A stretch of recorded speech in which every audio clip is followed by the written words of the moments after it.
গল্পতরু চ্যানেলে আপনাদের সাথে আছি আমি রাজ। পড়ছিলাম হুমায়ুন আহমেদের হিমু সিরিজ থেকে উপন্যাস হিমুর রূপালী রাত্রি। পড়ছি এর পঞ্চম ও শেষ পর্ব।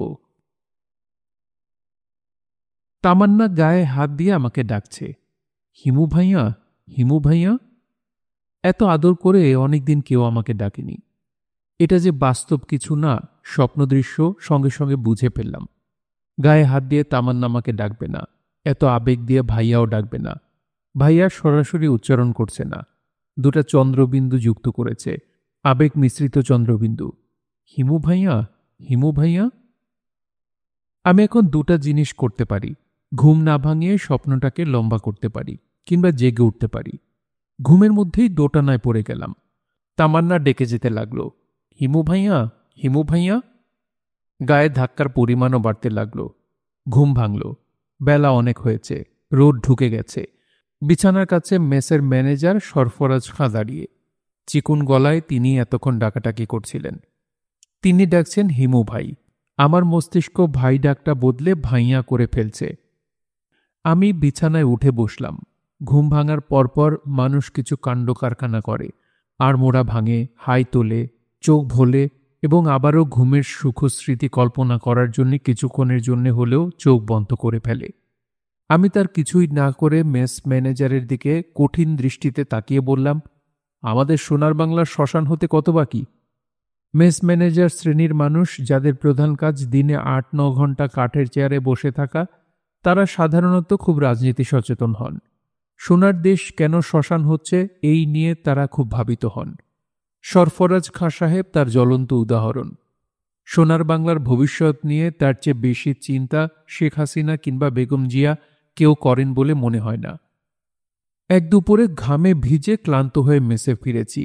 দেখি চোখ মুখ শক্ত করে সরফরাজ খাঁ সাহেব কাঠের চেয়ারে বসে আছেন। তাকে খুবই বিমর্ষ এবং চিন্তিত মনে হচ্ছে। তিনি চোখের ইশারায় আমাকে ডাকলেন। আমি কাছে গিয়ে দাঁড়াতেই বললেন, হিমু সাহেব, সোনার বাংলা যে শ্মশান হয়ে গেল সেটা জানেন? আমি বললাম, পুরোটাই কি শ্মশান হয়ে গেছে, না পার্ট বাই পার্ট হচ্ছে? পুরোটাই শ্মশান হয়ে গেছে। আমি বললাম, তাহলে তো হিন্দু ভাইদের জন্য খুব সুবিধা হলো, তারা যেখানে সেখানে মরা পোড়াতে পারবে। মরা নিয়ে এখন আর শ্মশান খুঁজতে হবে না, যে কোনো জায়গায় মরা চিৎ করে শুয়ে হাঁ করে মুখে আগুন দিয়ে দিলেই হলো। সরফরাজ খাঁ আহত চোখে কিছুক্ষণ আমার দিকে তাকিয়ে থেকে শান্ত গলায় বললেন, ঠিক আছে হিমু সাহেব, ঘরে যান, আপনার সঙ্গে কোনো আলোচনায় যাওয়াটাই ভুল। আমি ভেবেছিলাম সোনার বাংলা শ্মশান হওয়া সংক্রান্ত প্রশ্ন শুনে আজও তিনি আহত চোখে তাকাবেন। তা করলেন না। মনে হয় আমার প্রশ্ন তার মাথায় ঢোকেনি।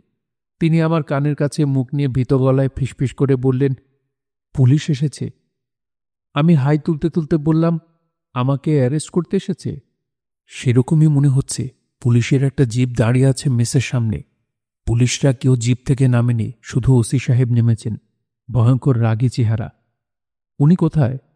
স্যারকে আমার ঘরে বসিয়েছি, চা দিয়েছি, নিমক পড়া আনিয়েছি, 1 প্যাকেট বেনসন আনিয়ে দিয়েছি।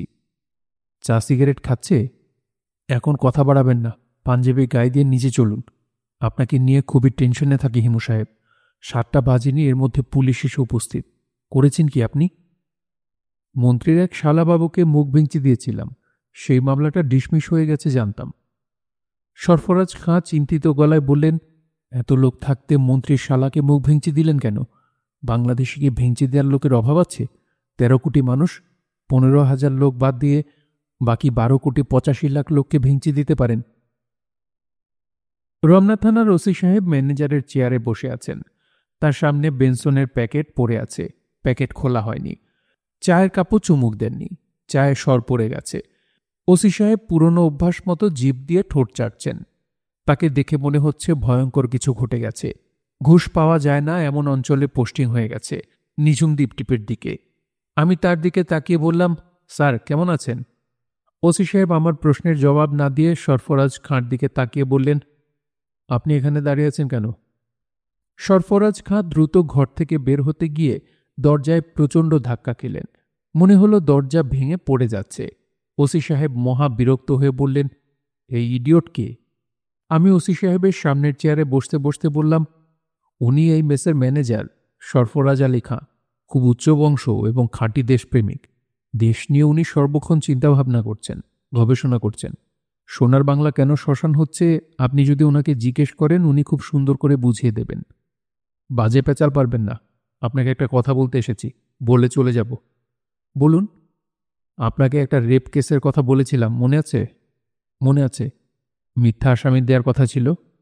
দিয়েছেন? জি না, আসল আসামি ধরেছি, ফাইনাল রিপোর্ট দিয়েছি।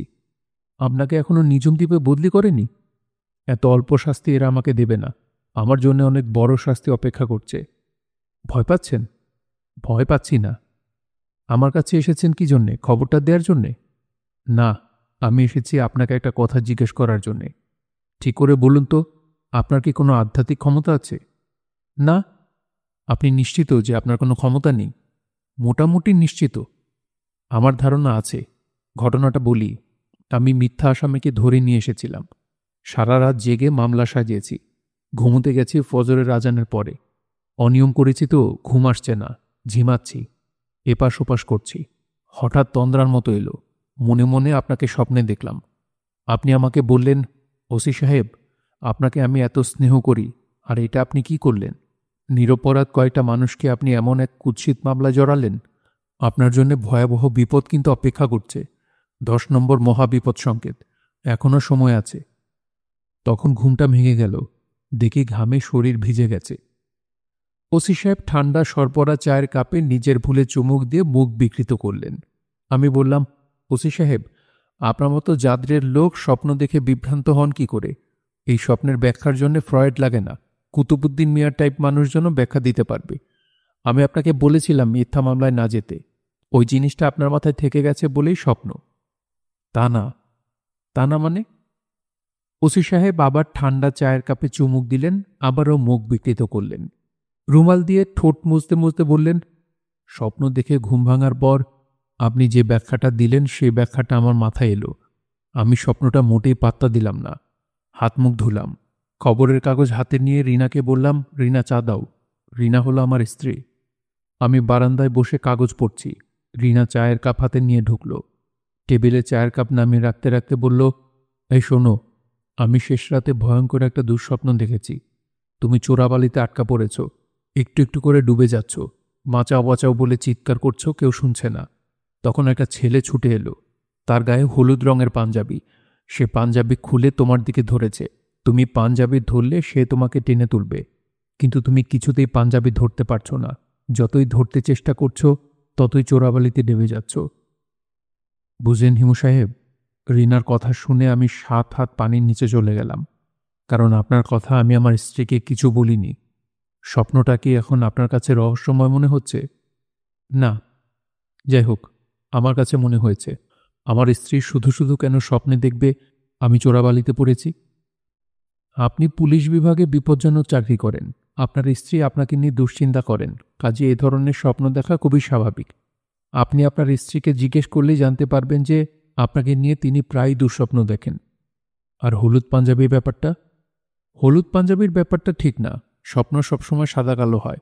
স্বপ্নের আলো হলো রাতের আলো। চাঁদের আলোয় রং দেখা যায় না বলে স্বপ্ন সাদা কালো। ওসি সাহেব উঠে দাঁড়াতে দাঁড়াতে বললেন, হিমু সাহেব, এই কাগজটা আপনি রাখেন। কি কাগজ? এখানে আমার বাসার ঠিকানা লেখা আছে। আপনি 4টা ডাল ভাত আমার এখানে খাবেন। আমি দেখতে চাই রিনা আপনাকে দেখে চিনতে পারে কিনা।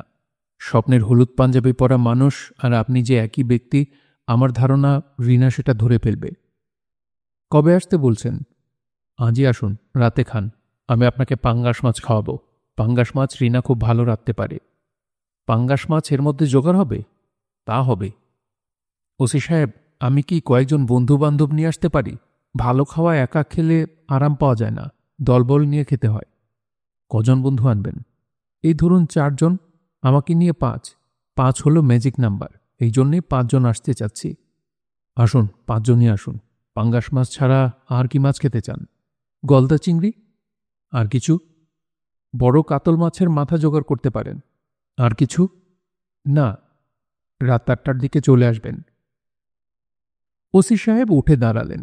তিনি কেমন যেন ইতস্তত করছেন, কিছু বলতে চান, বলতে পারছেন না এমন ভাব। আমি বললাম, স্যার কিছু বলবেন?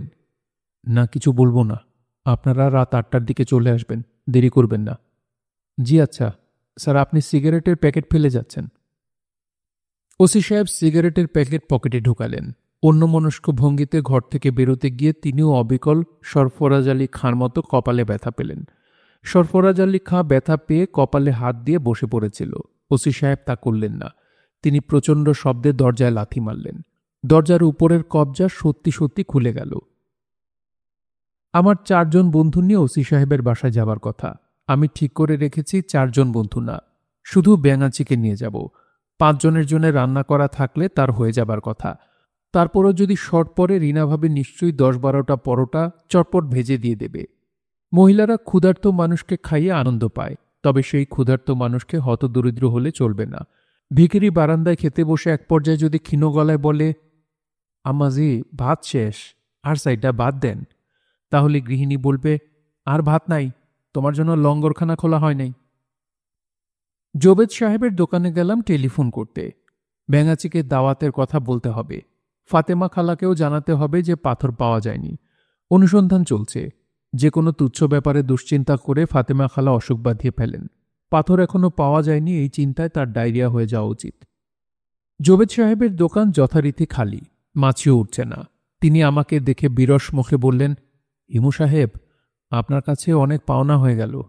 আমি হাসি মুখে বললাম, টাকা পেয়েছি, 20,000 টাকা। এইবার আপনার পাওনা মিটিয়ে দেব। টাকা আনতে ভুলে গেছি।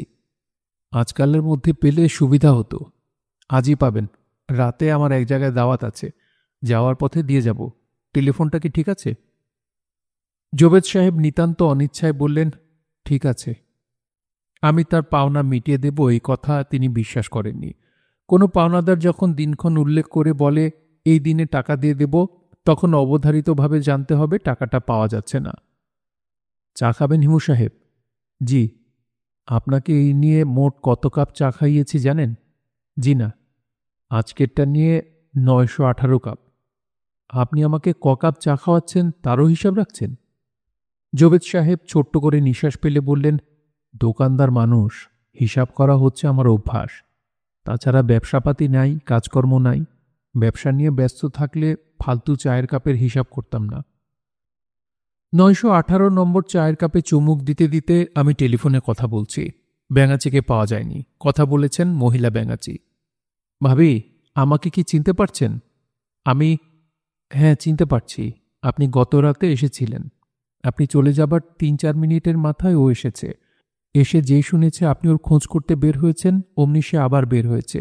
ফিরেছে রাত 1টায়। বলেন কি? ভালো মানুষের মতো ফেরেনি, মারধর খেয়ে ফিরেছে। সে কি? মারধর কে করেছে?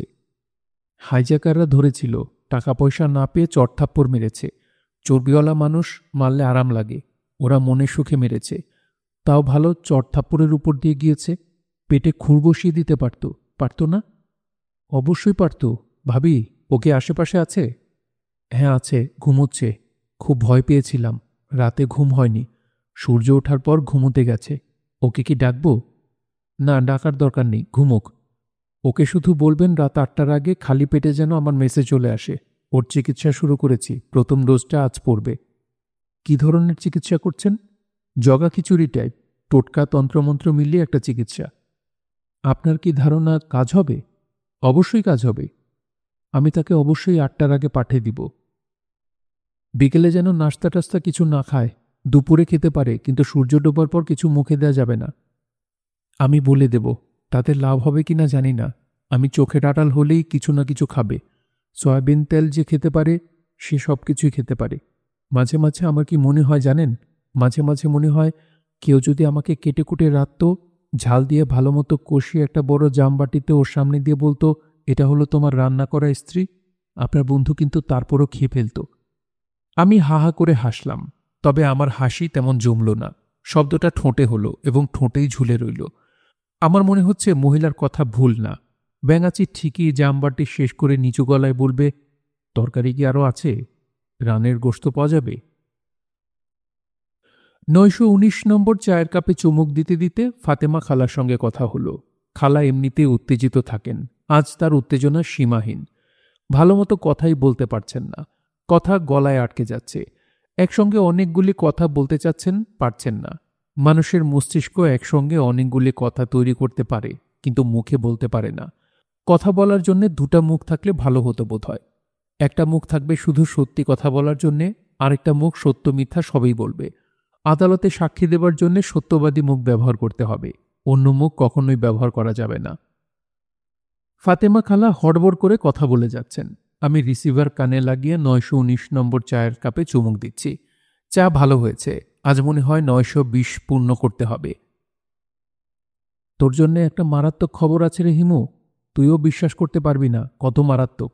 তামান্নাকে শেষ পর্যন্ত বিয়ের কথা বললাম, সে রাজি হয়েছে। আমার আশঙ্কা ছিল বোধহয় রাজি হবে না। তুই ষাঁড়ের গোবর হলেও তোর মধ্যে কিছু মজার ব্যাপার আছে। তামান্না বুদ্ধিমতী মেয়ে তো, সে ব্যাপারটা ধরেছে। তবে তামান্না যে বলতেই রাজি হয়ে যাবে ভাবিনি। আমি তামান্নার মার সঙ্গেও কথা বলেছি। তিনি বললেন, তামান্নার আসল মা তো আমি না, আপনি যা বলবেন তাই হবে। আপনি যদি পথ থেকে কোনো কুষ্ঠরোগী ধরে নিয়ে এসে বলেন এর সঙ্গে তামান্নার বিয়ে, আমি তখনও বলবো শুকুর আলহামদুলিল্লাহ। আমি খালার কথার স্রোতে বাধা দিয়ে বললাম, কুষ্ঠ নিরাময় কেন্দ্র থেকে ইয়াং দেখে একটা কুষ্ঠরোগী ধরে নিয়ে আসবো? খালা ধমক দিলেন, অনেক ফাজলামি করেছিস, আর না। শোন হিমু, তোদের বিয়ের সব শপিং আমি করব। বিয়ে শপিং করতে আমার সব সময় ভালো লাগে। ভাবছি কলকাতায় চলে যাব। শাড়ি গয়না কলকাতা থেকে কেনাই ভালো। তবে দাদারা খুব ঠকবাজ। একবার যদি টের পেয়ে যায় আমি বাংলাদেশের দিদি, তাহলে সর্বনাশ। মোলায়েম করে চামড়া ছিলে ফেলবে। এত মোলায়েম করে চামড়া ছিলবে যে বোঝাই যাবে না চামড়া ছিলছে, বরং মনে হবে গা ম্যাসাজ করে দিচ্ছে। কলকাতা কবে যাচ্ছ? সামনের সপ্তাহে যাব। ইচ্ছা করলে তুইও আমার সঙ্গে যেতে পারিস, তবে না যাওয়াই ভালো। বিয়ের শপিংয়ে হুবু স্বামীর থাকতে নেই। ঠিক আছে, তুমিই যাও। বউকে কোথায় রাখবি, কি খাওয়াবি, এইসব নিয়ে তুই একেবারেই ভাবিস না। প্রথম 1 বছর আমার সঙ্গে থাকবে। 3টা ঘর তোকে আমি আলাদা করে দিয়ে দেব। এসি দেয়া ঘর তো খালা? ছাগলের মতো কথা বলিস কেন? আমার কোনো ঘর কি এসি ছাড়া? তাও তো ঠিক। তোর সঙ্গে বকবক করতে গিয়ে আসল কথাই ভুলে গেছি। পাথর কিনেছিস? না। খালা হতভম্ব হয়ে বললেন, না মানে কি বলছিস তুই? আমি করুণ গলায় বললাম, বেসকান্দর মিয়া পাথর নিয়ে নিরুদ্দেশ হয়ে গেছে। কি সর্বনাশ! সর্বনাশ মানে মহা সর্বনাশ। আমি হাল ছাড়িনি, ঢাকা শহর চষে বেড়াচ্ছি। গাড়ি লাগবে? না, গাড়ি লাগবে না। পাজেরো জিপে করে ভিক্ষুক খোঁজা যায় না। তাছাড়া তোমার পাজেরো জিপের ড্রাইভার আমাকে পছন্দ করে না। পছন্দ করবে কিভাবে? তুই তাকে এক বাড়ির সামনে দাঁড় করিয়ে উধাও হয়ে গেলি। বেচারা রাত 3:30 পর্যন্ত তোর জন্য অপেক্ষা করেছে। এসব উদ্ভট কাণ্ড কারখানা কেন করিস?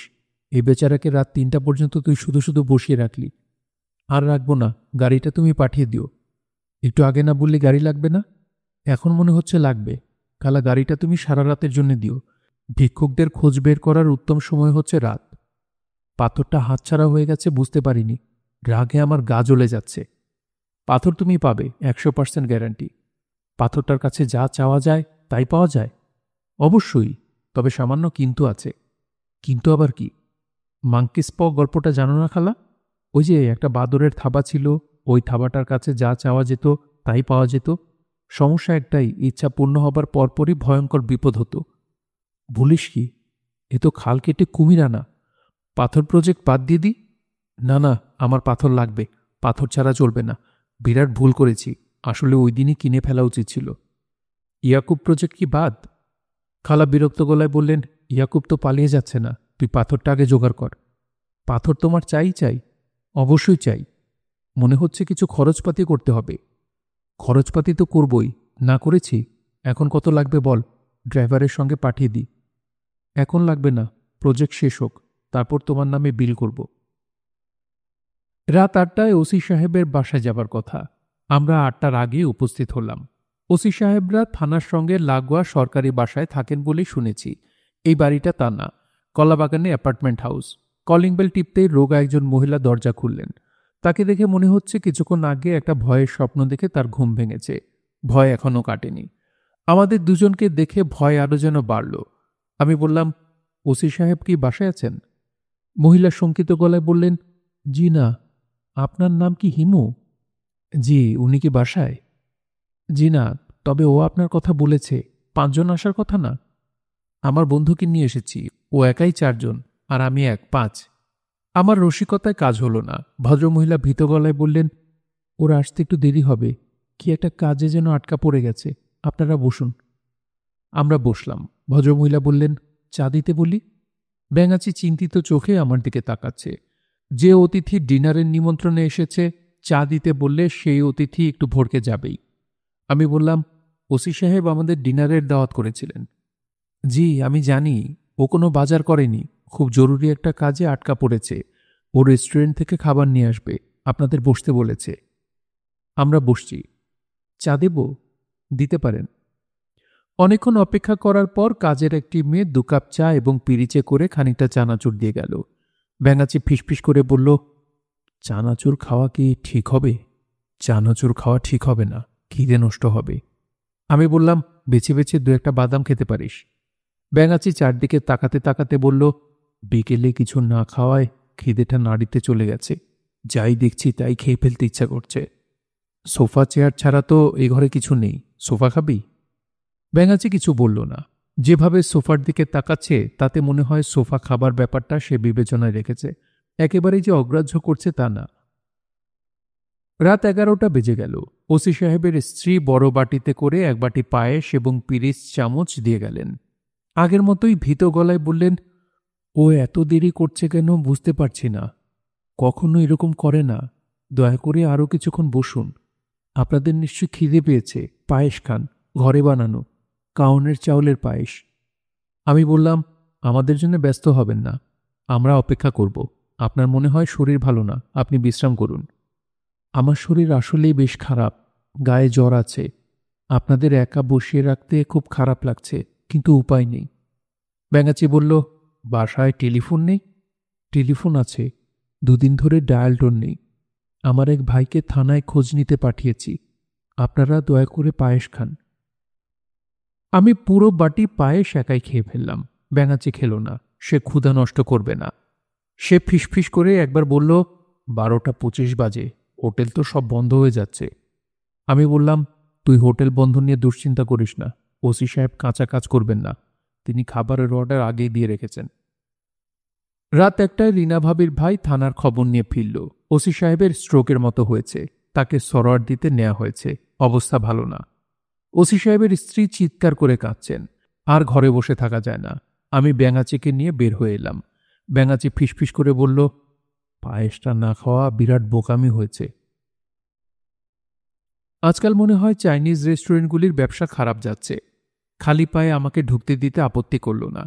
রেস্টুরেন্টের বেয়ারা আমার নগ্ন পদযুগলের দিকে তাকালো। খুব বিস্মিত হলো বলেও মনে হলো না, কিংবা কে জানে, তার হয়তো বিস্মিত হবার ক্ষমতা চলে গেছে। চাইনিজ রেস্টুরেন্টে ঢুকলেই অন্ধকার কোণা খুঁজে বসতে ইচ্ছা করে। চট করে কেউ দেখতে পারবে না, আর দেখলেও চিনবে না।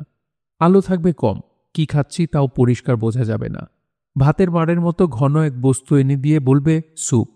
চামচ দিয়ে সেই স্যুপ মুখে তুলতে তুলতে বলতে হবে, এই রেস্টুরেন্টের চেয়ে ওই রেস্টুরেন্টের স্যুপটা ভালো বানায়। এই কথা থেকে অন্যরা ধারণা করে নেবে যে এই লোক নভিস কেউ না, চাইনিজ রেস্টুরেন্ট সে চষে বেড়ায়। আমাদের বলছি কারণ তামান্না আছে। ফাতেমা খালা আমাদের দুজনকে চাইনিজ খেতে পাঠিয়েছেন। চাইনিজ খাবারের মাধ্যমে বিবাহপূর্ব প্রেম গজাবে, এই বোধহয় তার ধারণা। এই টেবিলের দুদিকে 2টা চেয়ার। সব চাইনিজ রেস্টুরেন্টে একটা অংশ থাকে প্রেমিক প্রেমিকাদের জন্য। তারা আসে দুপুরবেলা, অতি সামান্য খাবারের অর্ডার দিয়ে এসি ঘরে বসে থাকে সন্ধ্যা পর্যন্ত।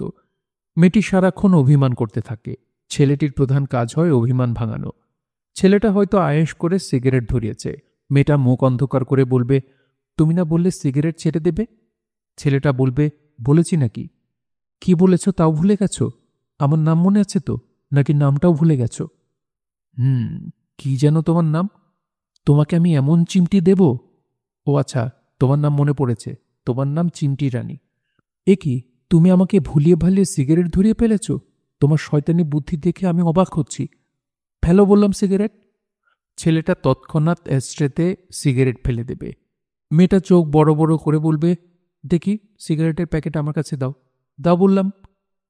সিগারেটের প্যাকেট দেয়া হবে। মেয়েটা সেই প্যাকেট তার ব্যাগে রাখতে রাখতে বলবে, এখন থেকে তোমার যদি সিগারেট খেতে ইচ্ছা করে আমার কাছে চাইবে। আমি যদি দিই তবেই সিগারেট খাবে, না দিলে না। ওকে, আচ্ছা যাও, আজ চাইনিজ খাওয়া উপলক্ষে তোমাকে একটা সিগারেট খাবার অনুমতি দেওয়া হলো। পুরোটা খেতে পারবে না, হাফ খাবে। ওকে। একটু পরপর ওকে ওকে করছো কেন? ঘণ্টাখানিক এই প্রসঙ্গ নিয়ে কথা চলবে, কথার অভাব কখনো হবে না। তামান্নাকে নিয়ে প্রেমিক প্রেমিকাদের জন্য সংরক্ষিত আসনে বসেছি। আরও কিছু জোড়া দেখা যাচ্ছে যারা সমানে কথা বলে যাচ্ছে। আমি কথা খুঁজে পাচ্ছি না। তামান্না খুবই গম্ভীর হয়ে আছে। তার বোধহয় খুব তাড়াও আছে। সে একটু পরপর ঘড়ি দেখছে। আমি অবস্থা স্বাভাবিক করার জন্য বললাম, তামান্না, তুমি কি খাবে? তামান্না অবাক হয়ে বলল, তুমি কি খাবে মানে? আমাকে তুমি করে বলছেন কেন? 2 দিন পর বিয়ে হবে, এখন তুমি বলতে অসুবিধা কি? খালা বলেছেন তুমি রাজি। আমি বিয়েতে রাজি এমন কথা কখনো বলিনি। আমি হ্যাঁ না কিছুই বলিনি। খালা তোমাকে বিয়ে না দিয়ে ছাড়বে বলে মনে হয় না। তুমি তাকেও অখুশি করতে পারবে না। চাকরি চলে যাবে। চাকরি চলে গেলে যাবে। চাকরির জন্য আমি যাকে তাকে বিয়ে করব? সেটাও একটা কথা। বিয়ের মতো একটা বড় ব্যাপার, সামান্য চাকরির জন্যে তোমার বিয়ে করা ঠিক হবে না। আশ্চর্য কাণ্ড, এখনো তুমি তুমি করছেন। আপনি কি জানেন আপনি খুবই নির্লজ্জ ধরনের মানুষ? এত রেগে যাচ্ছ কেন? তোমার চেঁচামেচি শুনে সবাই আমাদের দিকে তাকাচ্ছে। তারা ভাবছে আমরা বোধহয় প্রেমিক প্রেমিকা না, স্বামী স্ত্রী। এমন চেঁচামেচি স্বামী স্ত্রীরাই করে। প্লিজ আর একটা কথা বলবেন না। খাবারের অর্ডার দিন, খেয়ে চলে যাই। স্যুপ অর্ডার দিবেন না, আমি খাই না। টাকা এনেছেন তো? তামান্না বিস্মিত হয়ে বলল, আপনি কি সত্যি সত্যি টাকা আনেননি? না। তামান্না গম্ভীর গলায় বলল, আমার কাছে টাকা আছে, আপনি খাবারের অর্ডার দিন। তুমি দাও। তোমার কাছে কত টাকা আছে তা তো জানি না। টাকা বুঝে অর্ডার দিতে হবে। কাপড় হিসাব করে জামা বানাতে হয়। আছে হাফ শার্টের মতো কাপড়, তুমি বানিয়ে বসলে ফুল হাতা শার্ট, ডাবল পকেট, তা হবে না। তামান্না ভুরু কুঁচকে বলল, কেন আপনি অকারণে কথা বলছেন? আপনার নিজের ধারণা আপনি খুব মজা করে কথা বলছেন। আসলে তাও না। পুরনো সব কথা শুনতে খুবই বিরক্তি লাগছে। কথা বলবো না? না। একেবারেই না? না। তুমি প্রশ্ন করলে উত্তর দেব, নাকি তাও দেব না? তামান্না জবাব দিল না। সে বিরক্তির প্রায় শেষ প্রান্তে পৌঁছে যাচ্ছে। ভয়াবহ ধরনের বিরক্ত মানুষ অদ্ভুত সব আচরণ করে। আমাদের ধারণা রাগে দুঃখে মানুষ কাঁদে। বিরক্ত হয়েও হাউমাউ করে কাঁদতে আমি দেখেছি। বিরক্তের শেষ সীমায় নিয়ে গিয়ে আমার দেখতে ইচ্ছা করছে তামান্না কি করে। আমার বাবা মহাপুরুষ বানানোর বিখ্যাত কারিগর, তার উপদেশমালায় বলেছেন, দুঃখী মানুষের কাছে থাকিও, শোকগ্রস্ত মানুষের কাছে থাকিও, রাগে অন্ধ মানুষের কাছে থাকিও, আনন্দিত মানুষের কাছে থাকিও। দুঃখ শোক রাগ আনন্দ তোমার ভিতরে আসিতে পারবে না। কিন্তু কদাচ বিরক্ত মানুষের কাছে থাকিও না। বিরক্ত মানুষ ভয়ঙ্কর। তামান্না এখন প্রচণ্ড বিরক্ত, কিন্তু তাকে মোটেই ভয়ঙ্কর মনে হচ্ছে না, বরং সুন্দর লাগছে। চশমা যেমন কাউকে কাউকে মানায়, সবাইকে মানায় না, বিরক্তিও তেমন কাউকে কাউকে মানায়। তামান্নাকে খুব মানিয়েছে। আমি খুবই নরম গলায় বললাম, তামান্না, আমার জন্যে ছোট্ট একটা কাজ করে দেবে? তামান্না কিছু বলল না, শুধু তার চোখ তীক্ষ্ণ করে ফেলল। আমি বললাম, তাকিয়ে দেখো, জানলার কাছে যে প্রেমিক প্রেমিকা যুগল বসেছে, তাদের কাছ থেকে একটা সিগারেট এনে দেবে? তুমি চাইলে দিয়ে দেবে। ওদের কাছ থেকে সিগারেট এনে দিতে হবে? আমি চাইতাম, তবে আমি চাইলে নাও দিতে পারে। তোমার মতো সুন্দরী কোনো মেয়ে যদি সিগারেট ভিক্ষা চায়, সে ভিক্ষা পাবেই। তামান্না তার ব্যাগ খুলে 100 টাকার একটা নোট বের করে বেয়ারাকে সিগারেট আনতে পাঠালো। 1 প্যাকেট সিগারেট, একটা দেশলাই। আমি বললাম, থ্যাঙ্কস। তামান্না বলল, থ্যাঙ্কস কিছু দিতে হবে না। আপনি দয়া করে আর একটা কথাও বলবেন না। আমি বললাম, আচ্ছা। আমরা নিঃশব্দে খাওয়া শেষ করলাম। খাওয়ার সময় তামান্না একবার জিজ্ঞেস করল, এদের রান্না তো ভালোই, তাই না? আমি হ্যাঁসূচক মাথা নাড়লাম। খাওয়া শেষে তামান্না জিজ্ঞেস করল, আইসক্রিম খাবেন? আমি আবারও হ্যাঁসূচক মাথা নাড়লাম। তামান্না বলল, ম্যাডামের পাথরটা কি পাওয়া গেছে? আমি নাসূচক মাথা নাড়লাম। তামান্না বলল, প্রশ্ন করলে জবাব দিন। মাথা নাড়ানাড়ি অসহ্য লাগছে। ম্যাডামের পাথরটা জোগাড় হয়নি কেন? মেজকান্দর মিয়াকে পাওয়া যাচ্ছে না। মনে হচ্ছে পাথর নিয়ে এক জায়গা থেকে আরেক জায়গায় পালিয়ে বেড়াচ্ছে। কোহিনূর হীরার আদি মালিককে যেমন এক দেশ থেকে আরেক দেশে পালিয়ে বেড়াতে হয়েছে, মেজকান্দরের অবস্থা সেরকম হয়েছে। সে তার কোহিনূর নিয়ে পালিয়ে বেড়াচ্ছে। আপনার ধারণা পাথরটা কোহিনূরের মতোই দামি? কোহিনূরের চেয়েও দামি। কোহিনূরের ইচ্ছা পূরণ ক্ষমতা ছিল না, এর আছে। কটা ইচ্ছা এই পাথর পূরণ করে? 1টা না 3টা? সেই ইচ্ছা পূরণ করতেই থাকে। এর ক্ষমতা 1 এবং 3-এ সীমাবদ্ধ না। ভিক্ষুক মেজকান্দর মিয়ার কটি ইচ্ছা এই পাথর পূর্ণ করেছে? মেজকান্দর মিয়া কখনো কিছু চায় না বলে তার ইচ্ছা পূর্ণ হয়নি। ভিক্ষুকরা নিজের জন্য কিছু চায় না, শুধুই অন্যের জন্য চায়। ভিক্ষা করার সময় এরা কি বলে, দয়া করে মন দিয়ে শুনবেন। এরা বলে, আল্লাহ আপনার ভালো করব বাবা, ধনে জনে বরকত দিব। এরা কখনো বলে না, আল্লাহ তুমি আমার ভালো করো, আমাকে ধনজন দাও। আপনাকে শুনিয়ে না বললেও আড়ালে যে বলে না, তা কি করে জানেন? আড়ালেও বলে না। এরা ধরেই নিয়েছে এই জাতীয় চাওয়া মূল্যহীন, তাদের মতো অভাজনের ইচ্ছা পূর্ণ হবার নয়। কাজে ইচ্ছা ব্যাপারটা এদের জীবন থেকে চলে গেছে। আপনি মনে হচ্ছে একজন ভিক্ষুক বিশেষজ্ঞ? হ্যাঁ, প্রায় আমাকে যেহেতু ভিক্ষা করতে হয়, ওদের সাইকোলজি আমি জানি। আপনাকে প্রায় ভিক্ষা করতে হয়? হ্যাঁ, করতে হয়। রাস্তায় কখনো হাত পেতে ভিক্ষা করেছেন? করেছি। এক শবে বরাতের রাতে ভিক্ষা করে ৩২১ টাকা পেয়েছিলাম। খরচ টরচ দিয়ে হাতে ক্যাশ ছিল ২১০ টাকা।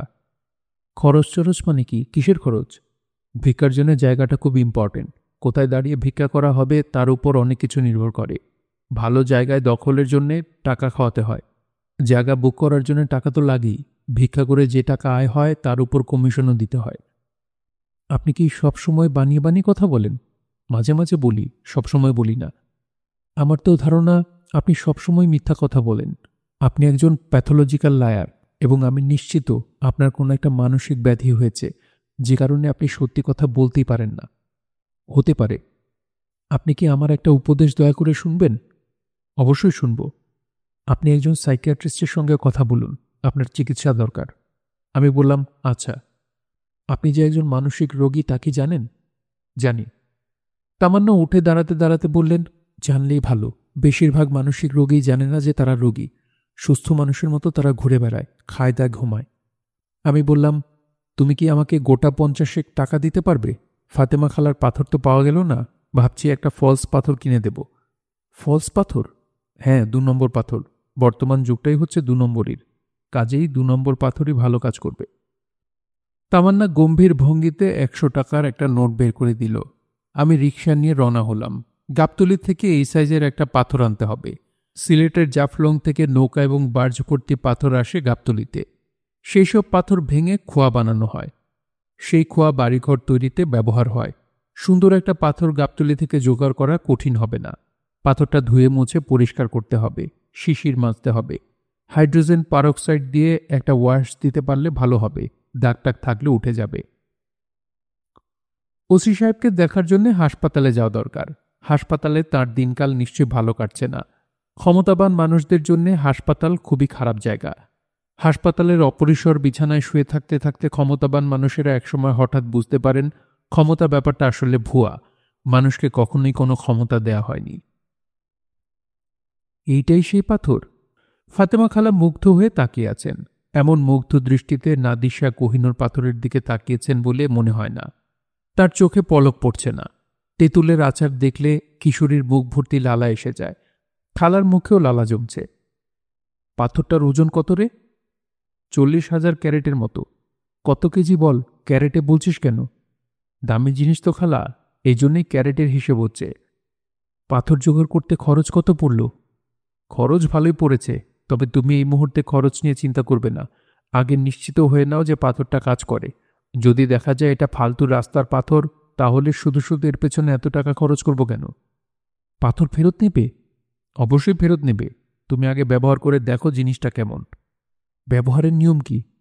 নিয়ম জটিল। গোধূলি লগ্নে পাক পবিত্র হয়ে পদ্মাসনে বসতে হবে। পাথরটা রাখতে হবে কোলে। বসতে হয় উত্তরমুখী হয়ে। পাথরটার উপর প্রথম ডান হাত রাখতে হয়, ডান হাতের উপর থাকবে বাঁ হাত। আঙুলগুলি থাকবে ৯০ ডিগ্রি অ্যাঙ্গেলে। মিনিট ১০ চুপচাপ বসে থেকে যা চাইবার তা চাইতে হয়। ওহ, আসল কথা বলতে ভুলে গেছি। পাথরটা কোলে বসাবার আগে পরিষ্কার পানিতে ৩ বার ধুয়ে নিতে হবে। মনের ইচ্ছা বলার পর পাথরটা বড় এক বালতি পানিতে ডুবিয়ে রাখবে। ইচ্ছা পূর্ণ হবার পর পাথরটা পানি থেকে তুলতে হবে। যে পানিতে পাথর ডুবিয়ে রাখা হয়েছিল সেই পানি কিন্তু নষ্ট করা যাবে না বা ফেলে দেওয়া যাবে না। ১ বালতি পানি কি করব? পানি ফুটিয়ে বাষ্প করে বাতাসে মিলিয়ে দিতে হবে। জটিল কিছু না। আমার তো মনে হচ্ছে অত্যন্ত জটিল। তুই কাগজে লিখে দে তো। ভালো কথা। যে বালতিতে পাথরটা রাখবো সেই বালতি কিসের হবে? প্লাস্টিকের বালতিতে চলবে? প্লাস্টিকের বালতিতে চলবে। সবচেয়ে ভালো হয় রূপার বালতিতে রাখলে। অমৃত যেমন মাটির হাঁড়িতে রাখা যায় না, স্বর্ণভাণ্ডে রাখতে হয়, সেরকম আর কি। রূপার বালতি কিনব? বাদ দাও, পাথর কাজ করে কি করে না, আগে রূপার বালতি। খালা বললেন, রূপার বালতিতে আর কত খরচ পড়বে? তুই ম্যানেজারকে নিয়ে যা তো। রেডিমেড রূপার বালতি পাবি বলে মনে হয় না। একটা অর্ডার দিয়ে আয়, থাকুক একটা রূপার বালতি। ম্যানেজার বুলবুল সাহেবকে খুব বিষণ্ণ লাগছে। আজ তিনি চকচকে লাল রঙের টাই পরেছেন। লাল টাইও তার বিষণ্ণতা দূর করতে পারছে না, বরং আরও খানিকটা বাড়িয়ে দিয়েছে। ম্যানেজার সাহেব বললেন, আপনার ভাগ্যটা ভালো। আমি হাসলাম। ভাগ্য যে ভালো তা স্বীকার করে নিলাম। ম্যানেজার সাহেব ছোট্ট করে নিঃশ্বাস ফেলে বললেন, আপনাকে আমি ঈর্ষা করি। আমি বললাম, আমি নিজেও নিজেকে ঈর্ষা করি। ইদানিং আমার প্রায় ইচ্ছা করে স্যুটটাই ফেলে দিয়ে আপনার মতো বের হয়ে পড়ি, তবে খালি পায়ে না। ঢাকার পথে খালি পায়ে হাঁটা খুবই আনহাইজেনিক। ঠিক বলেছেন। হিমু সাহেব, আপনাকে তো কনগ্রাচুলেশন জানানো হয়নি। কনগ্রাচুলেশন। কি জন্যে? পাথর খুঁজে পেয়েছি এই জন্যে? তামান্নার সঙ্গে আপনার বিয়ে হচ্ছে এই জন্যে। অত্যন্ত ভালো মেয়ে, রূপার গুণ তেল জলের মতো, হাজার ঝাঁকলেও মিশে না। তামান্নার ক্ষেত্রে এই মিশ্রণটা ঘটেছে। আপনি অসম্ভব ভাগ্যবান একজন মানুষ। ধন্যবাদ। তামান্নাকে কি আপনার খুব পছন্দ? উনার মধ্যে পছন্দ না হবার কিছু নেই। একসঙ্গে কাজ করি তো, কাছ থেকে দেখেছি। বিয়ে এখনো ফাইনাল হয়নি, কথাবার্তা হচ্ছে। আমি যতদূর জানি সব ফাইনাল হয়েছে, তারিখ পর্যন্ত হয়েছে। ম্যাডাম আপনাকে সারপ্রাইজ দেওয়ার জন্য কিছু বলছেন না। একদিন বিয়ের কার্ড ছাপিয়ে আপনার হাতে ধরিয়ে দিয়ে আপনাকে সারপ্রাইজ দেবেন। ম্যাডামের মধ্যে এইসব ছেলে মানুষই আছে। কার্ডের টাকাটা জলে যাবে, তামান্না শেষ পর্যন্ত রাজি হবে না। একটা খবর আপনি জানেন না, আমি জানি। তামান্না আপনাকে খুবই পছন্দ করেন। পাগল শ্রেণীর মানুষদের জন্যে মেয়েদের বিশেষ কিছু মমতা থাকে। আপনাকে পাগল শ্রেণীর বলায় আশা করি কিছু মনে করছেন না। জি না, মনে করছি না। আমি রূপার বালতির অর্ডার দিলাম। ম্যানেজার সাহেব বললেন, চলুন আপনাকে কিছু কাপড় চোপড় কিনে দিই। আপনাকে প্রেজেন্টেবল করার দায়িত্ব ম্যাডাম আমাকে দিয়েছেন। আমি বললাম, চলুন। স্যুট কখনো পরেছেন? জি না। চলুন একটা স্যুট বানিয়ে দিই। চলুন। ম্যানেজার সাহেব কিছুক্ষণ চুপচাপ থেকে হঠাৎ বললেন, আপনাকে একটা কথা জিজ্ঞেস করি হিমু সাহেব, দয়া করে সত্যি জবাব দেবেন। অবশ্যই সত্যি জবাব দেব। যে পাথরটা আপনি ম্যাডামকে দিয়েছেন, সত্যি কি তার ইচ্ছা পূরণ ক্ষমতা আছে? এখনো জানি না, আপনি টেস্ট করে দেখুন না। পাথর তো আপনার হেফাজতেই থাকবে। একটা সিগারেট দিন তো হিমু সাহেব, সিগারেট খেতে ইচ্ছা করছে। সিগারেট সঙ্গে নেই, কিনতে হবে। পাঞ্জাবির পকেট নি তো, সিগারেট কোথায় রাখবো ভেবে কেনা হয় না। আসুন, আজ আপনাকে গোটা দিনে পকেটওয়ালা পাঞ্জাবি কিনে দিই। অসুবিধা আছে? জি না, অসুবিধা নেই। সুন্দরী মেয়েদের হাতের লেখা সুন্দর হয়, এটা হলো নিপাতনে সিদ্ধ। সুন্দরীরা মনে প্রাণে জানে তারা সুন্দর। তাদের চেষ্টাই থাকে তাদের ঘিরে যা থাকবে সবই সুন্দর হবে।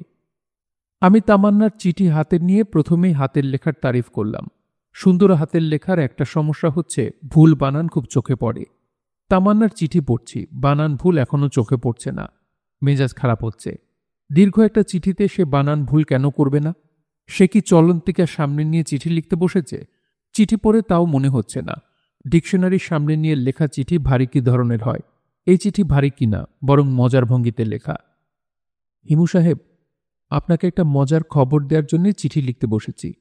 আপনাকে তো টেলিফোনে পাওয়া সম্ভব না, কাজেই অফিস পিয়নকে বলে দিয়েছি সে যেন সূর্য ওঠার আগে আপনার মেসে উপস্থিত হয়। আমাদের এই পিয়ন বোকা টাইপের, তাকে যা বলা হয় রোবটের মতো তাই সে করে। কাজেই আমার ধারণা ভোর 5টায় ঘুম ভাঙিয়ে সে আপনাকে চিঠি দিয়েছে। মজার খবরটা এখন দিচ্ছি। ম্যাডামের বদ্ধমূল ধারণা হয়েছে যে আপনার পাথরটা কাজ করছে। তিনি পাথরের কাছে প্রথম যে জিনিসটা চেয়েছেন তা হলো রাতের ঘুম। পাথর তার ইচ্ছা পূরণ করেছে। গত 4 রাত ধরে ম্যাডাম কোনোরকম ঘুমের ওষুধ ছাড়াই ঘুমোচ্ছেন। রাত 11টার দিকে ঘুমোতে যান, ভোর 9টার আগে ওঠেন না। ম্যাডাম পাথরের ক্ষমতা দেখে বিস্মিত। আমি আপনার মানুষকে বিভ্রান্ত করার ক্ষমতা দেখে বিস্মিত। ম্যাডাম যে হারে লোকজনের কাছে পাথরের গল্প করছেন, তাতে মনে হয় কিছুদিনের মধ্যে পত্রিকা অফিস থেকে লোকজন এসে পাথরের ছবি তুলে নিয়ে যাবে। টেলিভিশনের কোনো ম্যাগাজিন অনুষ্ঠানেও ম্যাডামকে পাথর সহ দেখা যাবে। হিমু সাহেব, বলুন তো, আপনি এই পাথর দিয়ে কি প্রমাণ করতে চাচ্ছেন? কিছুদিন ধরেই আমার মনে হচ্ছে কোনো বিশেষ উদ্দেশ্য ছাড়া আপনি কিছু করেন না। সেই উদ্দেশ্যটা আমি আসলে ধরতে পারছি না। যাই হোক, এখন আমি আমার বিয়ের প্রসঙ্গে আসি। আপনি নিশ্চয়ই এর মধ্যে খবর পেয়ে গেছেন যে বিয়ের তারিখ হয়েছে মার্চের 15 তারিখ শুক্রবার। দাওয়াতের কার্ড ছাপা হয়েছে। বিয়ের নানান কর্মকাণ্ড নিয়ে ম্যাডামের সীমাহীন ব্যস্ততা।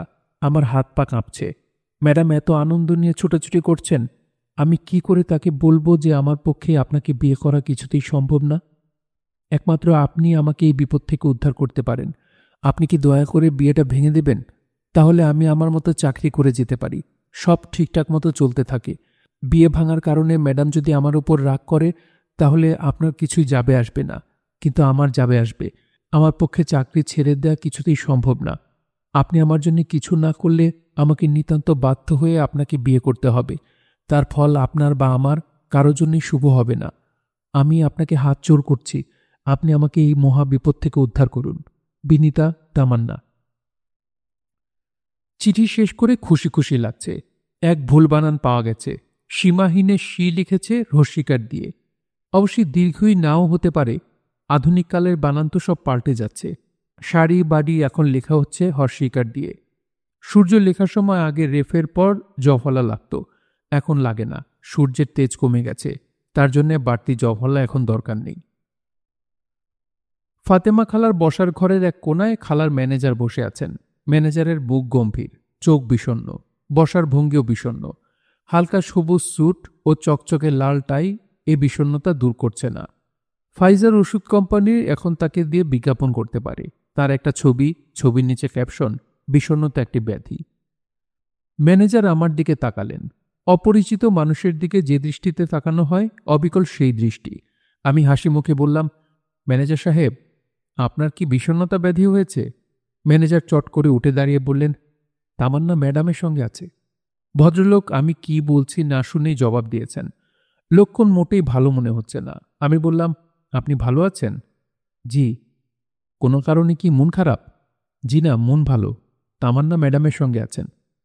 তামান্নার কথা কিছু জানতে চাইনি। আপনার কি হয়েছে বলুন তো? শরীর ভালো যাচ্ছে না, ঘুমের সামান্য সমস্যা হচ্ছে। ইচ্ছাপূরণ পাথরে হাত দিয়ে ঘুম চাইলেই হয়। ঘুমের ওষুধ তো আপনার হাতের কাছে, হাত বাড়ালেই পাথর। ম্যানেজার সাহেব বসে পড়েছেন। এখন তার দৃষ্টি ঘরের কার্পেটে। কার্পেটের নকশার সৌন্দর্যে তার বিষণ্ণতা আরও বাড়ছে। আমি খালার সন্ধানে ভেতরে ঢুকে গেলাম। এ বাড়িতে এখন আমার অবাধ গতি। যে কোনো ঘরে ঢুকে যেতে পারি। কাজের মেয়েগুলি চাপা রাগ নিয়ে তাকায়, কিন্তু কিছু বলে না। খালাকে তার শোবার ঘরে পাওয়া গেল। তিনি পা ছড়িয়ে বিছানায় বসে আছেন। একটা কাজের মেয়ে তার চুলের গোড়ায় তেল ডলে ডলে দিচ্ছে। প্রক্রিয়া যথেষ্টই জটিল। একগোছা চুল আলাদা করে তুলে ধরা হয়, চুলের গোড়া ম্যাসেজ করা হয়, তেল দেয়া হয়। সেই চুলের গোছা ধরে পূর্ব পশ্চিম উত্তর দক্ষিণ কিছুক্ষণ টানাটানি করতে হয়। খালা ইশারায় খাটের উপর আমাকে বসতে বললেন এবং ইশারাতে কাজের মেয়েটিকে চলে যেতে বললেন। অতিরিক্ত ধনবানেরা ইশারা বিশারদ হয়ে যায়। এমনিতে সারাক্ষণ কথা, কিন্তু আদেশজারির ক্ষেত্রে চোখের বা হাতের ইশারা। মাথার চুল সব পড়ে যাচ্ছে রে হিমু, খুব দুশ্চিন্তায় আছি। দুশ্চিন্তার কি আছে? পাথরের কাছে চুল চাও? সামান্য জিনিস চাইতে ইচ্ছা করে না। বড় কিছু হোক তখন চাইব। পাথর তো ঘরেই আছে, পালিয়ে যাচ্ছে না তো। পাথর তোমার মনে ধরেছে? খালা সঙ্গে সঙ্গে গলার স্বর নামিয়ে বললেন, পাথর নিয়ে শুরুতে তোর একটা কথাও আমি বিশ্বাস করিনি। ব্যবহার করে আমি হতভম্ব। কোনো সাইড এফেক্ট নেই তো? সাইড এফেক্ট আছে, তবে পজিটিভ সাইড এফেক্ট। আমার তো রাতে ঘুম হতো না, পাথরটার কাছে ঘুম চাইলাম। এখন কোনো ওষুধ ছাড়া মরার মতো ঘুমোচ্ছি। রাত 10টার সময় বিছানায় যাই, পুরনো অভ্যাস মতো ভেড়া গুনতে শুরু করি। বললে বিশ্বাস করবি না, 40টা ভেড়া গোনার আগেই ঘুম। সাইড এফেক্ট কি? বললাম না, পজিটিভ সাইড এফেক্ট। যেসব জিনিস নিয়ে দুশ্চিন্তা হতো সেসব নিয়ে এখন আর দুশ্চিন্তা হয় না। ওই যে ইয়াকুবকে নিয়ে খুব দুশ্চিন্তা করতাম, তোর খালু কেন ওই হারামজাদাটাকে এত টাকা দিয়ে গেল, এখন আর দুশ্চিন্তা হয় না। দিয়েছে, ভালো করেছে। ইয়াকুবের সঙ্গে কথা বলবো না? কোনো দরকার নেই। তোমার জীবন তো খালা টেনশন ফ্রি হয়ে যাচ্ছে। তুমি বাঁচবে কি করে? এখন তো তুমি হুট করে মরে যাবে। খামাখা কথা বলিস না তো হিমু। বেঁচে থাকার জন্য টেনশন লাগে খালা। যার যত টেনশন তার বাঁচা তত আনন্দময়। আমার টেনশন যথেষ্টই আছে। আমার টেনশন নিয়ে তোকে ভাবতে হবে না। বুলবুল বলছে চাকরি করবে না। আমি চোখে অন্ধকার দেখছি। বুলবুলের মতো আরেকজন মাসে লাখ টাকা দিলেও পাবো না। বুলবুল সাহেব চাকরি করবে না কেন? জানি না কেন, পরিষ্কার করে কিছুই বলছে না, সারাক্ষণ মুখ ভোতা করে থাকে। পাথরকে বলো বুলবুল যেন তোমাকে ছেড়ে না যায়। তাই মনে হয় বলতে হবে। হিমু, তুই পাথরটার খরচ নিয়ে যা। কত খরচ পড়ল? পাথর উদ্ধারের ব্যাপারে একজনের সাহায্য নিয়েছি। বলতে গেলে সেই পাথর এনে দিয়েছে। তার নাম ছক্কু। ছক্কুর খুব শখ একটা স্টেশনারি দোকান দেবে। এ তো মেলা টাকার ব্যাপার। পাথরটা কি তুমি দেখবে না? আচ্ছা যা, দোকান দিয়ে দেব। বুলবুলকে এখনই বলে দিচ্ছি, সে ব্যবস্থা করে রাখবে। আমি ছক্কুকে নিয়ে আসি। যা নিয়ে আয়, আর দাওয়াতের কার্ডগুলি নিয়ে যা। তুই তোর বন্ধুবান্ধবকে দাওয়াত করবি না? কার্ড সুন্দর হয়েছে খালা। সুন্দর হবে না? কি বলিস তুই? কার্ড আমি নিজে বেছে কিনেছি।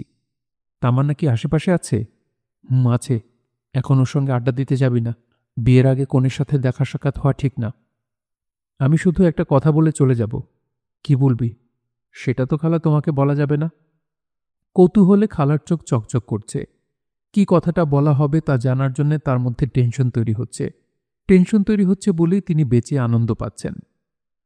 খালার হাত থেকে দাওয়াতের কার্ড নিলাম। প্রথম কার্ডটা দিলাম তামান্নাকে। আমার বিয়ের নিমন্ত্রণ আমি আমার হবু স্ত্রীকে করব না, সেটাই তো স্বাভাবিক।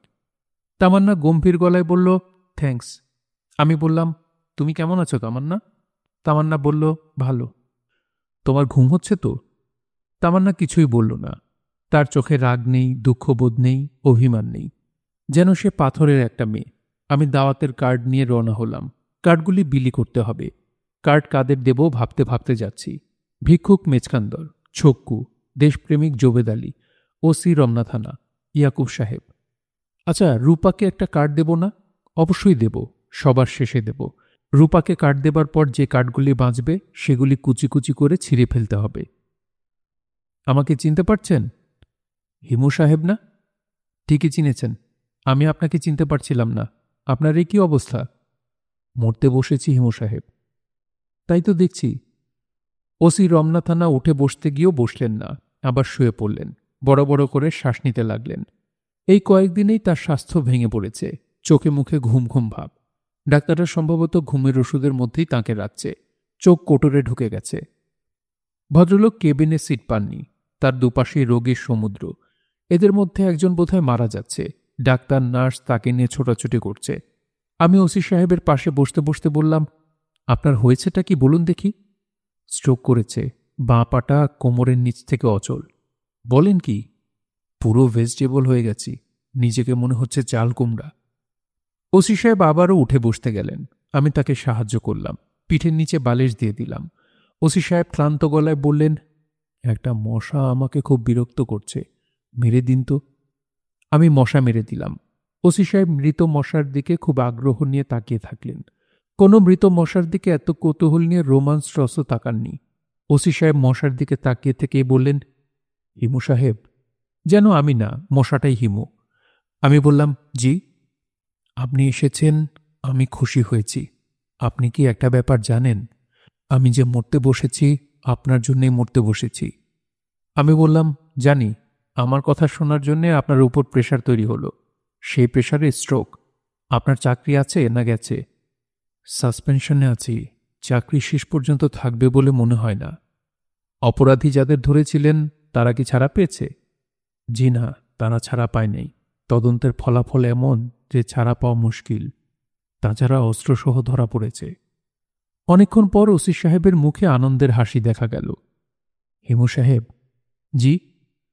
আমি তো মরতে বসেছি, কিন্তু আছি সুখে। অনেকদিন পর প্রথম বুঝলাম যে আমি মানুষ। এত ভালো লাগলো। চাকরি চলে গেলে চলে যাবে, ভিক্ষা করব। পা নষ্ট ভিক্ষা করার জন্য ঘোড়া কিনতে হবে। ঘোড়ায় চড়ে ভিক্ষা। ওসি সাহেব শব্দ করে হেসেই হাসি গিলে ফেললেন। হার্টের রোগীদের জেনারেল ওয়ার্ড শব্দ করে হাসির জায়গা না। অন্য রোগীরা অবাক হয়ে আমাদের দেখছে। হিমু সাহেব। জি। খুব ছোটবেলায় মা মারা গিয়েছিল। মায়ের চেহারা টেহারা কিছুই মনে নেই। গতকাল রাতেই মাকে স্বপ্ন দেখলাম। মা বললেন, খোকন, তোর উপর আমি খুশি হয়েছি। তোর পা ঠিক হয়ে যাবে। পা নিয়ে দুশ্চিন্তা করিস না। নানান ধরনের অপরাধ আপনি করতেন। অপরাধবোধ থেকে মুক্ত হওয়ায় এই স্বপ্ন দেখেছেন। আপনার যা ইচ্ছা আপনি বলতে পারেন। ঘটনা যে কি তা আমি জানি। ভাবি কোথায়? ও বেবি এক্সপেক্ট করছে তো, অ্যাডভান্স স্টেজ, প্রতিদিন আসতে পারে না। ভাবি বেবি এক্সপেক্ট করছেন নাকি? ওনাকে দেখে কিছু বোঝা যায়নি। খুব সাবধানে নিজেকে আড়াল করে রাখে বলে কিছু বোঝা যায় না। এটাই কি ওনার প্রথম সন্তান? এর আগে 3টা সন্তান হয়েছে। 3টা সন্তানই মৃত অবস্থায় হয়েছে। তবে এবারেরটা বাঁচবে। কি হিমু সাহেব, আপনি বলেন দেখি, বাঁচবে না? হ্যাঁ, বাঁচবে। আমি ঠিক করে রেখেছি ছেলের নাম রাখব হিমু। আপনার মেয়ে হবে। মেয়ে হলে তার নাম হিমি। ওসি সাহেব আবারও শব্দ করে হাসলেন।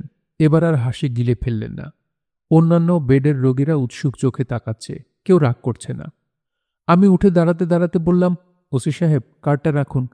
ওসি সাহেব বিস্মিত হয়ে বললেন, কিসের কার্ড? বিয়ে করছি, বিয়ের কার্ড। আপনি অসুস্থ মানুষ, যেতে পারবেন বলে মনে হয় না। আপনি বিয়ে করবেন আর আমি যাব না, তা কি করে হয়? আমি অ্যাম্বুলেন্সে করে হলেও তো আপনার বিয়েতে যাব। সারাদিন আমি বিয়ের কার্ড দিয়ে বেড়ালাম, কেউ বাদ পড়ল না। ভিক্ষুক মেসকান্দর মিয়াও একটা কার্ড পেল। আমি বললাম, ভিক্ষুক সাহেব, মনে করে যাবেন কিন্তু। কাপড় চোপড় যা আছে তাতেই চলবে, শুধু পাথরটা সঙ্গে নেবেন না, ডুপ্লিকেট হয়ে গেলে অসুবিধা আছে। মেসকান্দর বিড়বিড় করে বলল, কি কন, কিছুই বুঝি না। আমি বিয়ে করছি, বিয়ের দাওয়াত। সাব, আপনি বড় ত্যাগ তো করেন। আচ্ছা যাও, আর ত্যাগ তো করবো না। ভালো কথা, তোমার পাথর কিন্তু এখনো কিনতে পারি। লাস্ট প্রাইস 20,000 টাকা। পাথর বেচুম না। বিয়ের দাওয়াত সবাইকে দিলাম, শুধু ইয়াকুব সাহেবকে পাওয়া গেল না। তার খোঁজে গিয়ে শুনলাম 5 মাসের বাড়ি ভাড়া বাকি রেখে তিনি রাতের অন্ধকারে পালিয়ে গেছেন। বাড়িওয়ালা বের হয়ে আমার সঙ্গে খুব হম্বিতম্বি করতে লাগলো। আপনি যদি তার রিলেটিভ হন তাহলে খবর আছে, আপনার গলায় গামছা বেঁধে আমি টাকা আদায় করব।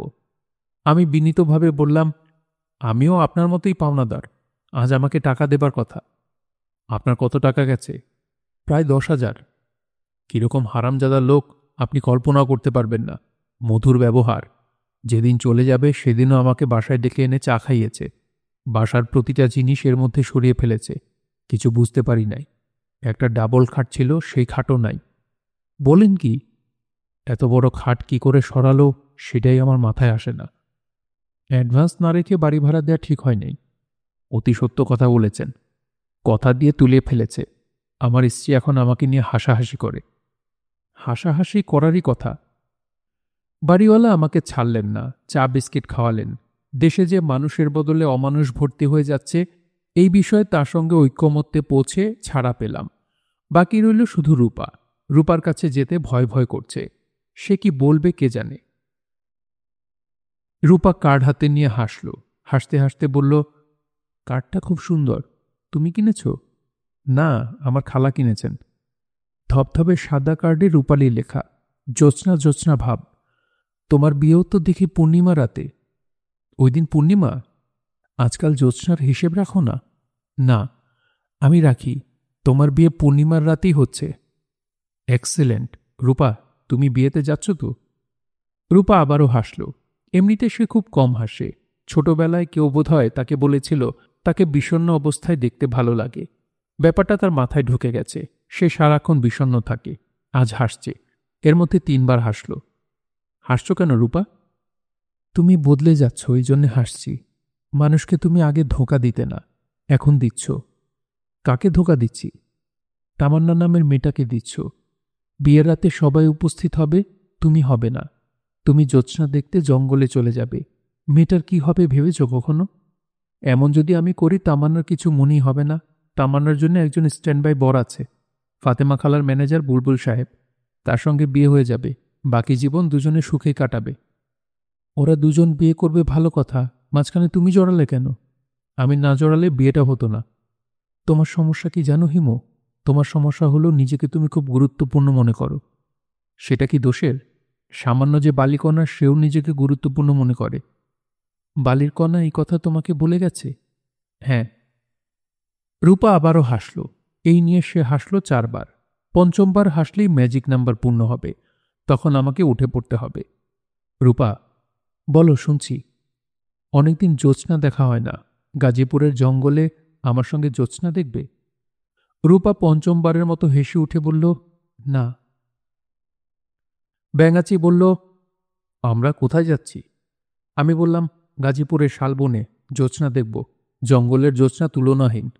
একবার ঠিকমতো দেখলে জ্যোৎস্না মাথার ভেতরে ঢুকে যায়, জীবনটা অন্যরকম হয়ে যায়।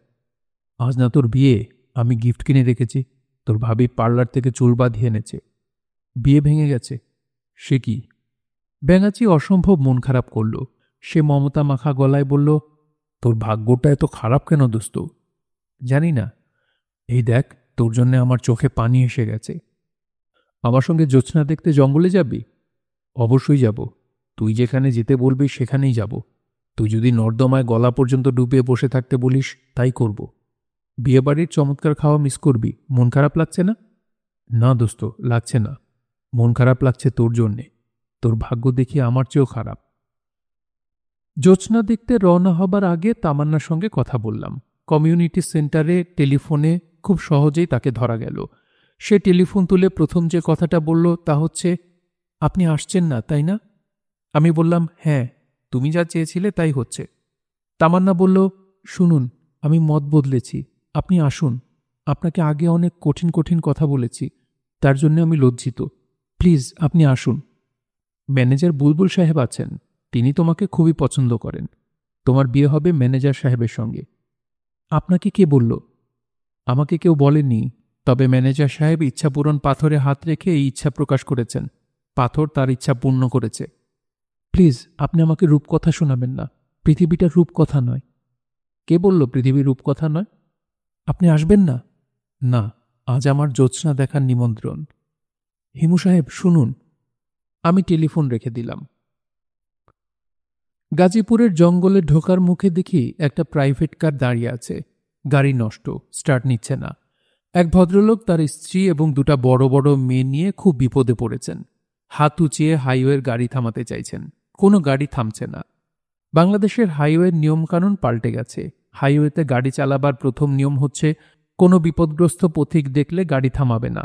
গাড়ি থামালেই বিপদগ্রস্তকে সাহায্য করতে হবে। তোমার দেরি হয়ে যাবে, তুমি নিজেও বিপদে পড়তে পারো। কি দরকার? আমি ব্যাঙাচিকে নিয়ে এগিয়ে গেলাম। ব্যাঙাচির বিশাল শরীর দেখে মেয়ে দুটি ভয়ে অস্থির হয়ে গেল। আমি ভদ্রলোকের দিকে তাকিয়ে বললাম, আপনাদের সমস্যা কি? গাড়ি স্টার্ট নিচ্ছে না? ভদ্রলোক বললেন, না। আমি বললাম, আমার এই বন্ধু অটোমোবাইল ইঞ্জিনিয়ার, গাড়ির বনেট খুলুন ও দেখুক। ভদ্রলোক অনিচ্ছার সঙ্গে গাড়ির বনেট খুললেন। ব্যাঙাচি প্রায় সঙ্গে সঙ্গে গাড়ি স্টার্ট করে দিল। ভদ্রলোকের চোখে মুখে কৃতজ্ঞতা। মেয়ে দুটি আনন্দে চেঁচাচ্ছে। ভদ্রলোকের স্ত্রী বললেন, ভাই, আমরা 2 ঘন্টা ধরে জঙ্গলে পড়ে আছি, কি করে যে আপনাদের ঋণ শোধ করব? আমি ভদ্রলোকের কাছে এগিয়ে গেলাম, গম্ভীর গলায় বললাম, স্যার, আপনি কি আমাকে চিনতে পারছেন? ভদ্রলোক বিস্মিত গলায় বললেন, জি না। আমি আপনাকে চিনতে পেরেছি। আপনি খুব উঁচু পদের একজন মিলিটারি অফিসার না? আমি সেনাবাহিনীর একজন ব্রিগেডিয়ার, স্ত্রীকন্যাদের নিয়ে শ্বশুরবাড়ি যাচ্ছি। অনেক কাল আগে আপনি আমাকে একটা লিফট দিয়েছিলেন, 1 প্যাকেট সিগারেট দিয়েছিলেন, মনে পড়ছে? ও আচ্ছা, হ্যাঁ, মনে পড়েছে। আমি সেই ব্যক্তি। আমার খুব ইচ্ছা ছিল আবার যেন আপনার সঙ্গে দেখা হয়। দেখা হয়েছে। আমি কি আপনার নাম জানতে পারি? জানতে পারেন, কিন্তু নাম জানার দরকার আছে কি? আমি আপনার নাম জানি না, আপনিও আমারটা জানেন না। আমরা না হয় আমাদের নাম নাই জানলাম। রাত অনেক হয়ে গেছে, আপনারা রওনা হয়ে যান। আমি ব্যাঙাচিকে নিয়ে শালবনে ঢুকলাম। দুজনে এগুচ্ছি। ক্রমেই ঘন বনে ঢুকে যাচ্ছি। ব্যাঙাচিকে বললাম, কিরে, ভয় লাগছে? ব্যাঙাচি বলল, একটু লাগছে। খিদে লাগছে? আজ তুই জ্যোৎস্না খেয়ে পেট ভরাবি। জ্যোৎস্না কি করে খাবো? ভাত মাছ যেভাবে খায় সেভাবে খাবি। হা করবি, মুখে চাঁদের আলো পড়বে, সেই আলো কত করে গিলে ফেলবি। তারপর দেখবি আর কোনোদিন কিছু খেতে ইচ্ছা করবে না। তোর খিদে রোগ সেরে যাবে। সত্যি? হ্যাঁ, সত্যি। বনভূমিতে মোটামুটি একটা ফাঁকা জায়গা পাওয়া গেল। জায়গাটা চাঁদের আলোয় ভরে গেছে। আমি আমার দীর্ঘ জীবনে এমন আলো দেখিনি। ব্যাঙাচির দিকে তাকালাম। সে চাঁদের দিকে হা করে তাকিয়ে আছে। কিছুক্ষণ পরপর মুখ বন্ধ করে জ্যোৎস্না খাবার ভঙ্গি করছে। ব্যাঙাচি এক ধরনের খেলা খেলছে, কিন্তু সে জানে না এই খেলা তার রক্তে ঢুকে যাচ্ছে। বাকি জীবনে সে আর এই খেলা থেকে মুক্ত হতে পারবে না। ব্যাঙাচি হঠাৎ অবাক গলায় বলল, হিমু, কি ব্যাপার বলতো? আমি চাঁদের দিকে তাকিয়ে আছি, হঠাৎ দেখি ধপ করে চাঁদটা অনেকখানি নিচে নেমে এসেছে। হচ্ছেটা কি? আমি কিছু বললাম না। শুধু যে চাঁদ নিচে নেমে আসছে তা না, আমরা যে জায়গাটায় দাঁড়িয়ে আছি সেটাও বড় হতে শুরু করেছে। একসময় তা বিশাল এক খোলা প্রান্তর হয়ে যাবে। সেখানে থই থই করবে অবাক জ্যোৎস্না। চাঁদ নেমে আসবে হাতের কাছে, হাত বাড়ালেই চাঁদ স্পর্শ করা যাবে। আমি অপেক্ষা করে আছি। শুনছিলেন হুমায়ুন আহমেদের হিমু সিরিজ থেকে উপন্যাস হিমুর রূপালী রাত্রি। পড়ছিলাম এর পঞ্চম ও শেষ পর্ব। উপন্যাসটি আপনাদের কাছে কেমন লাগলো তা অবশ্যই কমেন্ট করে আমাদেরকে জানাতে পারেন। ভালো লাগলে একটি লাইক করবেন, চ্যানেলে শেয়ার করে অন্যকে শোনার সুযোগ করে দিতে পারেন। সবাই ভালো থাকবেন, সুস্থ থাকবেন এবং গল্পতরুর সঙ্গী থাকবেন। ধন্যবাদ।